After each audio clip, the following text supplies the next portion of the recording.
इंसान के अंदर कुछ राज छिपे होते हैं, कुछ ऐसे राज जो बहुत समय बाद खुलते हैं।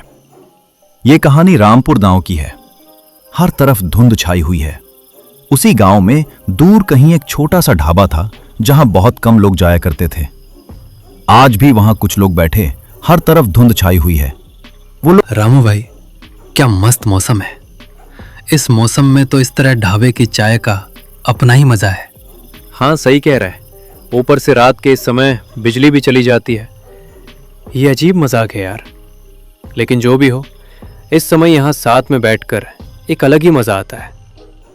सच में मेरा तो दिल करता है कि बरसात के इस मौसम की ये पूरी रात यहीं गुजार दूं। यहाँ बैठकर ये पकौड़े, चाय और दोस्तों के साथ इस सब का मजा ही कुछ और है। और तू एक बात भूल रहा है, जब साथ में हरीश लाल काका की कहानी भी हो जाती है तब तो मज़ा डबल हो जाता है। वैसे ये काका के किस्से सिर्फ झूठी कहानियां नहीं होते, बल्कि उनके सारे किस्से सच होते हैं। अरे छोड़ो भाई, मुझे तो नहीं लगता कि हरीश लाल काका की कहानियां सच होंगी।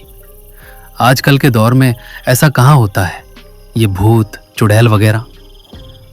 वो तो तुम इन सारी बातों पर यकीन नहीं करते, इसलिए ऐसा कह रहे हो। लेकिन सच्चाई तो ये है कि ये सारी बातें सच होती हैं। लेकिन ये हरीश लाल काका अभी तक नहीं आए। मैंने तो कहा भी था कि थोड़ी देर में ढाबा आ जाना। अच्छा, शोर मत करो, काका बस आते ही होंगे। तब तक हम अपनी गपशप लगाते हैं। वो लोग हंसी मजाक कर रहे थे और उनकी बातों के साथ ही आसमान में बिजली की गरज गूंज रही थी। और तभी वहां हरीश लाल काका ढाबा पर आ जाते हैं। अरे ये लो, हरीश लाल काका भी आ गए। अब तो इस बरसात का मजा आएगा। लगता है कि तुम सबको मैंने आज बहुत इंतजार करवाया। हाँ काका, आप सही पकड़े गए। हम आपका ही इंतजार कर रहे थे। लेकिन क्या हुआ, आज इतनी देर क्यों हो गई? वो आज मुझे घर पर थोड़े काम थे और ऊपर से बिजली भी चली गई, तो इस वजह से थोड़ी देर हो गई। अच्छा, लेकिन हम तो सोच रहे थे कि आज तो आप आएंगे ही नहीं। हमें तो आपकी कहानी के बिना यहाँ कोई मजा ही नहीं आता। मुझे भी यहाँ तुम लोगों से बातें करने में बहुत मजा आता है। अच्छा काका, हमारी चाय और पकौड़े तो आ गए हैं। बस आपका ही इंतजार था। अब ये बताइए, आज कौन सी कहानी सुनाएंगे? अच्छा, अब मैं आ गया हूं। तो अब मैं तुम लोगों को एक सच्चा किस्सा सुनाता हूं। काका वहीं ढाबा पर बैठ जाते हैं और उन्हें कहानी सुनाना शुरू कर देते हैं। अच्छा, आज मैं तुम लोगों को अपनी जिंदगी का एक खौफनाक किस्सा सुनाने जा रहा हूं। ये बात उस समय की है जब मैं जवान था।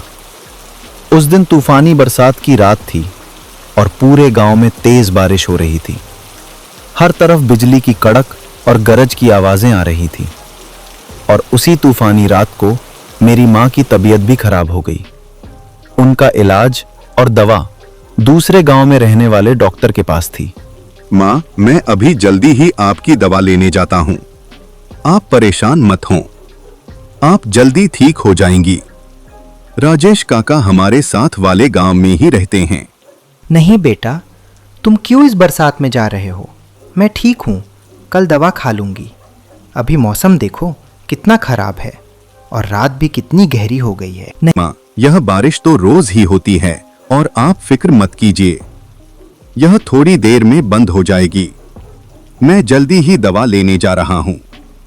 रास्ते में अगर कोई ठेला मिल गया तो उसी में चला जाऊंगा। उस रात मेरी मां ने मुझे बहुत रोका, लेकिन मैं उस रात अपनी मां के इलाज के लिए दूसरे गांव की तरफ जाने लगा। बाहर तेज बारिश का सिलसिला जारी था और उस समय गांव का एक भी आदमी वहां नहीं था। मैं बस आगे चलता ही जा रहा था। यह बारिश तो और भी तेज हो गई है। मैं दूसरे गांव तक कैसे पहुंचूंगा? लेकिन जो भी हो, मुझे मां के लिए वहां पहुंचना ही होगा। मैं बस आगे चलता ही जा रहा था। मैं बस चलता ही जा रहा था और जैसे जैसे रात काली होती जा रही थी, बारिश उतनी ही तेज होती जा रही थी। बारिश की बूंदें मेरे शरीर पर ऐसे पड़ रही थीं जैसे कोई छोटे छोटे खंजर चुभो रहा हो। रात के इस सन्नाटे को चीरते हुए मैं आगे बढ़ता गया। तभी मेरी नजर आगे एक जगह पर पड़ी। वहां एक आदमी मोटरसाइकिल लिए जा रहा था। मैंने जोर से आवाज लगाई तो वो रुक गया और मेरे पास आकर खड़ा हो गया। वो जी भाई, क्या हुआ? कहाँ जाना है? इतनी रात को इस बारिश में यहाँ क्या कर रहे हैं? इस समय तो यहाँ कोई जानवर भी नहीं निकला होगा। भाई, मुझे इस साथ वाले चंद्रपुर गांव जाना था। वहां जो डॉक्टर रहता है उससे अपनी माँ के लिए दवा लेनी थी। क्या क्या कहा तुमने? तुम्हारा दिमाग ठीक है? इस बारिश में चंद्रपुर गांव जाने की बात कर रहे हो? लगता है तुम इस गांव की खबरों से अनजान हो। क्या तुम यहाँ नए हो? हाँ, हम यहाँ कुछ समय पहले ही आए हैं। लेकिन आप इस तरह क्यों कह रहे हैं? क्या हुआ वहाँ? क्या बात है?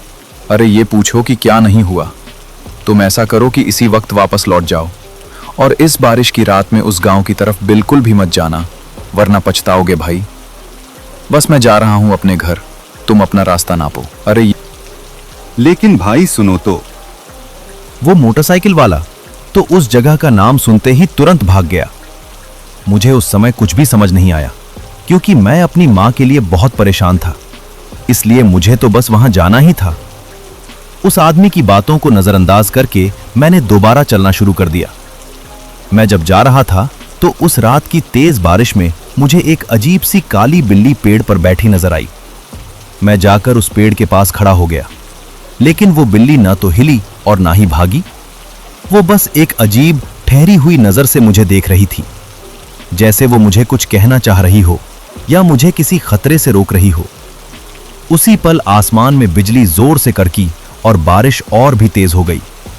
मेरा दिल अचानक जोर जोर से धड़कने लगा। मैंने एक पल भी बर्बाद किए बिना वहां से कदम खींच लिए और जल्दी से दूसरे रास्ते पर चलने लगा। मैं फिर कुछ देर रुकने के लिए एक पेड़ के नीचे खड़ा हो गया। मैंने सोचा शायद ये बारिश थोड़ी देर में बंद हो जाए। तभी मेरे सामने से एक बेहद खूबसूरत सी लड़की आई और मेरे साथ आकर खड़ी हो गई। वो मुझे बस घूरते ही जा रही थी। एक तरफ मेरे दिल को थोड़ी तसल्ली भी मिली कि चलो इस बरसात की रात में इस सुनसान जगह पर कोई और भी है। फिर कुछ देर बाद मैंने उससे कहा, आप कौन हैं? और इस बरसात में इस सुनसान रास्ते पर अकेली क्या कर रही हैं? वह बोली, मैं इस गांव में काम करती हूँ। मेरा घर साथ वाले गांव में है। आज मुझे देर हो गई थी और मैं घर जा रही थी, लेकिन आधे रास्ते में ही फंस गई। ये तेज बारिश शुरू हो गई जो अब तक रुकने का नाम ही नहीं ले रही। अच्छा, मुझे लगा था शायद मैं ही इस सुनसान जगह पर अकेला जा रहा हूँ। लेकिन अब थोड़ी तसल्ली हो गई कि आप भी इसी रास्ते से उस गांव की तरफ जा रही हैं। ये तो बहुत अच्छी बात है। क्या आप मेरी मदद कर सकते हैं? मुझे इस बरसात की रात में इस सुनसान रास्ते से जाने में डर लग रहा है। यहाँ न कोई ठेला है और न कोई गाड़ी।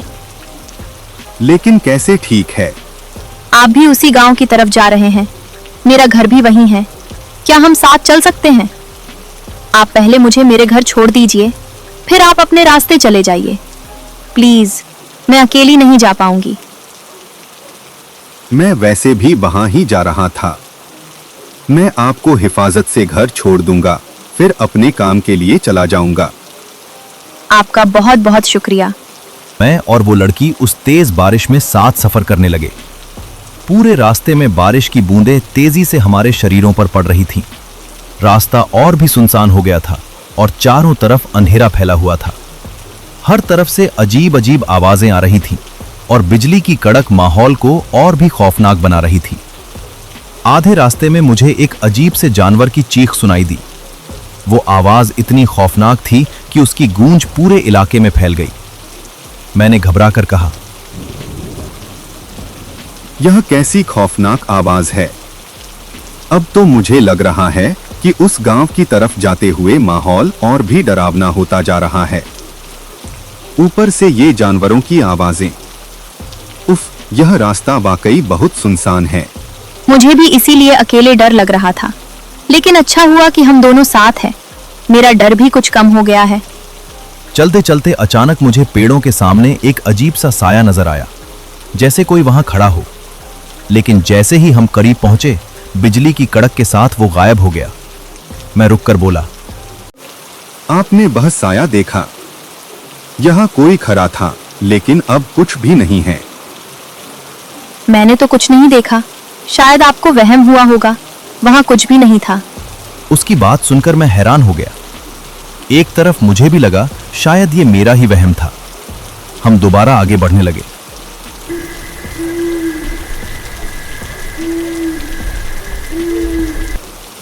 कुछ देर बाद मुझे फिर ऐसा लगा जैसे सामने कोई बच्चा जमीन पर पड़ा हो, लेकिन जैसे ही हम करीब पहुंचे, बिजली की आवाज के साथ वहां भी कुछ नहीं था।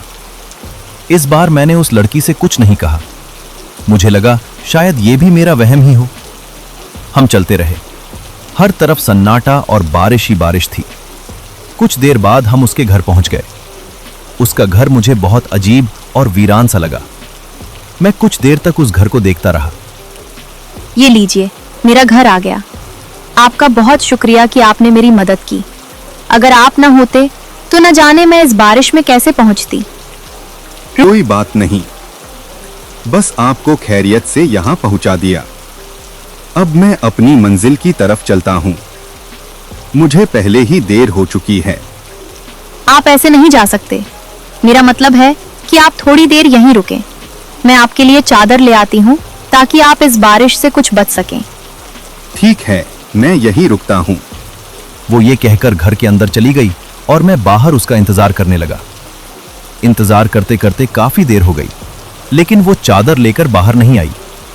मुझे बहुत अजीब लगा। ये इतनी देर क्यों लगा रही है? उसने तो कहा था थोड़ी देर में आ जाऊंगी।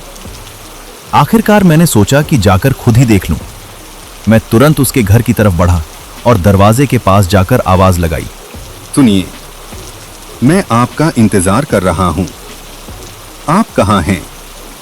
घर में सब ठीक तो है ना? थोड़ी देर बाद उस घर से एक बूढ़ा आदमी बाहर निकला और मुझे अजीब सी खौफ पैदा कर देने वाली नजरों से देखने लगा। आप कौन हैं?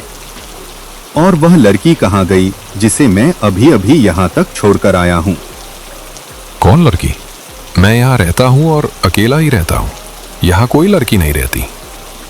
ऐसा कैसे हो सकता है? मैंने खुद उसे अभी यहीं छोड़ा था। वह कह रही थी कि मेरे लिए चादर लेकर आती है। एक मिनट रुको, पहले ये बताओ कि वो कैसी लड़की थी और उसने तुमसे क्या कहा था? उसने नीले रंग का जोड़ा पहना हुआ था। बहुत खूबसूरत लड़की थी।